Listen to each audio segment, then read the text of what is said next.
All right, last section, last topic in the Simple Machines unit, and it's basically just you and I and how we interact with various different machines. For example, my chair has a feature where I can sit a little bit higher, or I can push a little lever, and there's a cylinder down there that will allow me to come down lower if I'm short and the chair is too tall, which is not my case. So there again, like topic 7, there's an evolution that this stuff goes through. This chair, as you know, fancy as it is compared with what there has been in history, is nothing compared with what is available today in some situations because it's a little bit old. So there is a very natural progression that happens. We went from sitting on a log to sitting in a, lounge chair and having a massage while we're sitting in our chair.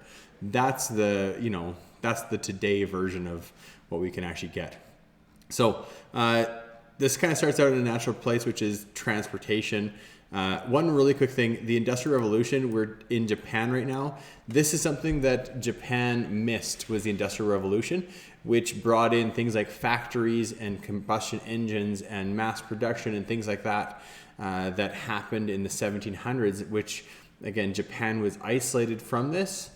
So just making a connection between the two units. The Industrial Revolution is one of the most influential time periods to our modern world. And if you want to take a look at that, I'll put a link on, totally optional, but I'll put a crash course video on the Industrial Revolution and how it changed the world for you guys.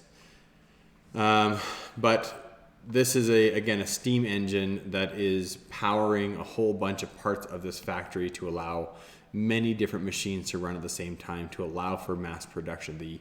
This whole row of people that are making things all at the same time, it was a new thing that happened during the Industrial Revolution. So this picture is, old cars versus new cars. I'll put a really fun video up that is kind of the evolution of transportation.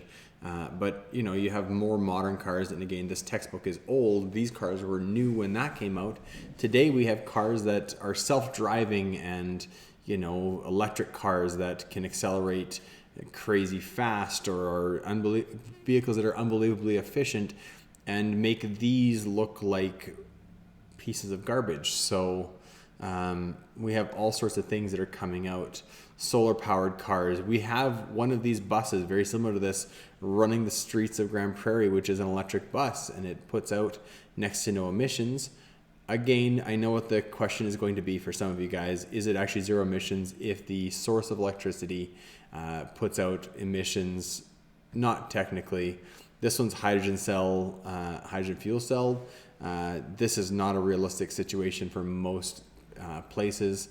I do know that BMW spent a lot of money producing a hydrogen powered car, and its exhaust was actually just steam. So you could actually theoretically drink the exhaust from it. I'll put a video up for that hydrogen powered car. Transportation though has many different pieces going along. Like you guys have all seen these kinds of cars, a grain car and an oil car that are transporting stuff across our great land, and they have to travel massive distances to get where they need to go. Again, I know some of you guys are going to say, what about pipelines and things like that? Well, this isn't an argument about which is the better way to transport things, but they do actually go through and make cars that make sense for what they're actually transporting. This kind of a car is common, and you'll see them put sea cans on this kind of a train car. So all sorts of different things are happening, and there is a real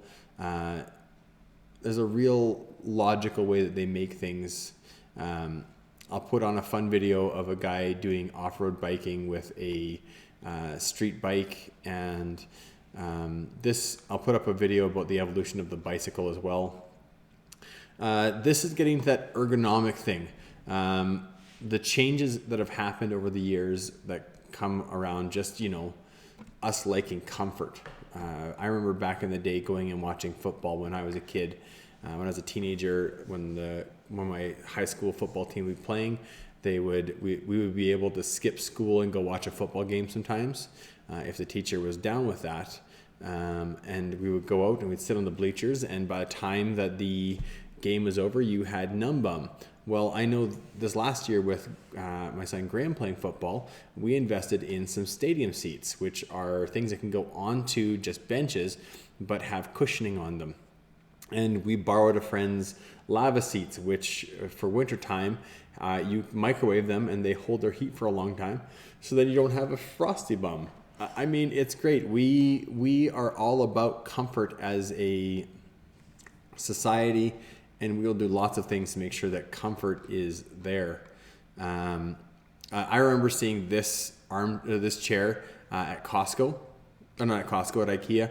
They used to do a strength test on it, and so they would apply the force of a person sitting on it over and over and over again. And they were advertising that, you know, this chair had been sat on like 1 million times, which just is trying to prove to the customer that this chair has longevity. It lasts for a long time. Different crash test dummies. They have child crash test dummies so that they can see how the crash would affect a kid versus an adult. This one is a pregnant crash test dummy to see how the seat belts would affect a pregnant mother. All sorts of different things. Even the wheelchairs. I'll put on a video of like this modern wheelchair that can climb stairs. All sorts of different things that are being evolved to make life just that little bit easier. So that being said, I'm going to stop this video here. I will put on a really short video of me explaining the questions for you guys next. Then you guys shouldn't have any problems answering them. I'll see you guys in a little bit.